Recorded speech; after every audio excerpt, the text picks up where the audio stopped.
Hey guys, welcome back to the channel. Today we are taking a look at another video from ACT TV. This time they're talking about systemic racism. Realize a lot of you in the comments don't really even know what systemic racism's getting at. It's not saying that the system is it's not saying that everything in the system's racist. That's not what it's saying. Systemic racism is saying that there are problems in the system that are ripple effects from like slavery and the Jim Crow laws that still affect black people to this day. So we're going to check it out, and let's just get right into it. Links to my Twitter and all that will be down in the description below. Let's go. This is Jamal. Jamal is a boy who lives in a poor neighborhood. I forgot to get my headphones on. Let's go. He has a friend named Kevin who lives in a wealthy neighborhood. All of Jamal's neighbors are African American, and all of Kevin's neighbors are white. Because Jamal's school district is mostly funded by property taxes, his school is not very well funded. His classrooms are over. This is systemic racism. Property taxes keep schools open, fund schools, and in poor neighborhoods, and the ghetto and things like that, property taxes, there aren't enough to make the school very well good. Overcrowded, his teachers are underpaid, and he doesn't have access to high-quality tutors or extracurricular activities. Kevin's school district is also funded by property taxes, so his school is very well funded. His classrooms are never crowded, his teachers are very well paid, and he has access to high-quality tutors and lots of extracurricular activities. Kevin Went to full screen again. For some reason, my computer glitches out when I go into full screen. and Jamal live only a few streets away from each other. So how come they're growing up in such different worlds with such different opportunities for success? The answer has to do with America's history of systemic racism. To understand it better, let's look at what life was like for Kevin and Jamal's grandparents. Decades after the Civil War, many government agencies started to draw maps dividing cities into sections. Yeah, redlining is a lot of the reason why poor neighborhoods are poor.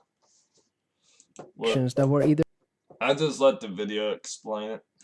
desirable or undesirable for investment. This practice was called redlining, and it usually blocked off entire black neighborhoods from access to private and public investment. Banks and insurance companies used these maps for decades to deny black people loans and other services based purely on race. Historically speaking, owning a home and getting a college education is the This is why racism is put together with why it's called systemic racism, because it was results of racism being in with all this.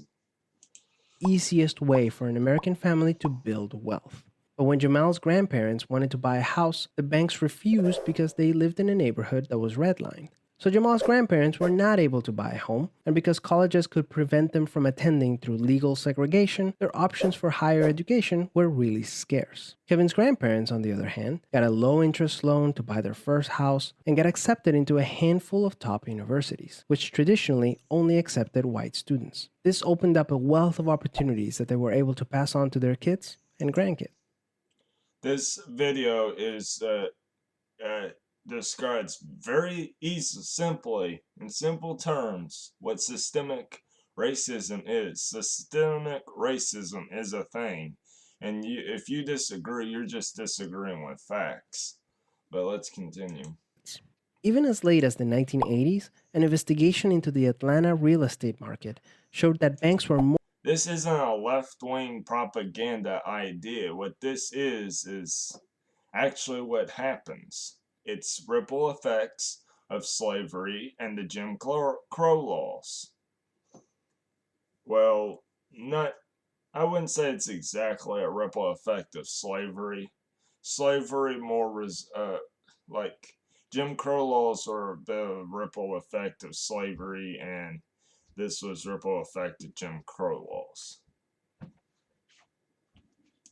more willing to lend to low-income white families than to middle or upper-income African American families. As a result, today, for every $100 of wealth held by a white family, black families have $5.04. A 2017 study confirms that redlining is still affecting home values in major cities like Chicago today. This explains how Yeah, but you all don't believe facts unless the facts align with your beliefs. That's the problem with a lot of the people that watch me. They just want to attack me for not being a conservative and won't listen to factual information.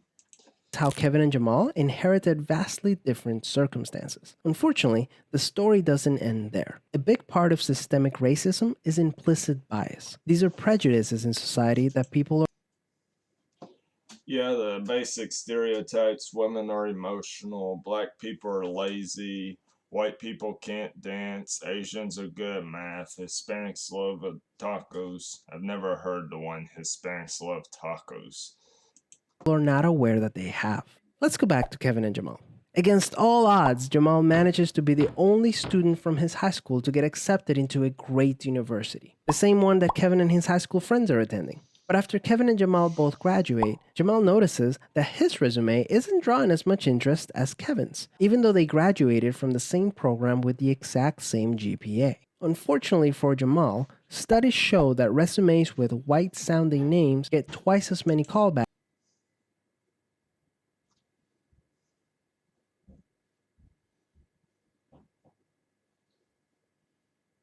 I don't really understand that chart with the dash there. as identical resumes with black sounding names. Implicit bias is one of the reasons why the black unemployment rate is twice the rate of white unemployment, even among college graduates today. You can see evidence of systemic racism in every area of life. The disparities in family And if you don't believe it because of this video, let's just Google it.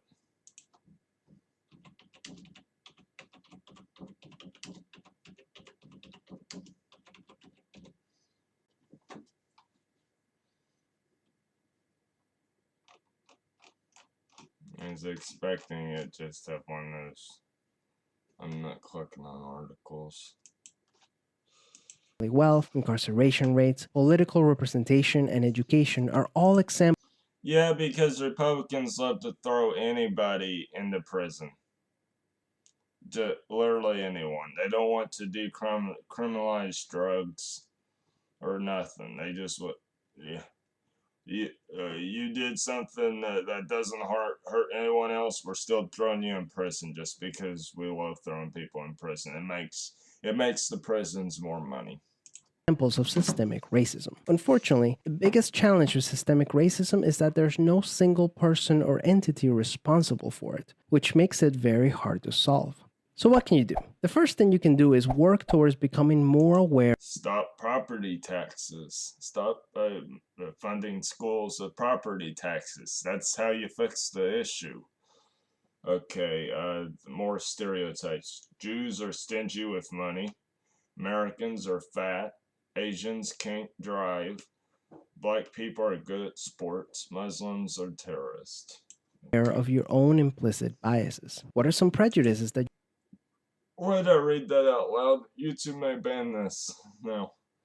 you might hold that you're not aware of? Second, let's acknowledge that the consequences of slavery and Jim Crow laws are still affecting access to opportunity today. As a result, we should support systemic changes that create more equal opportunity Oh, wait.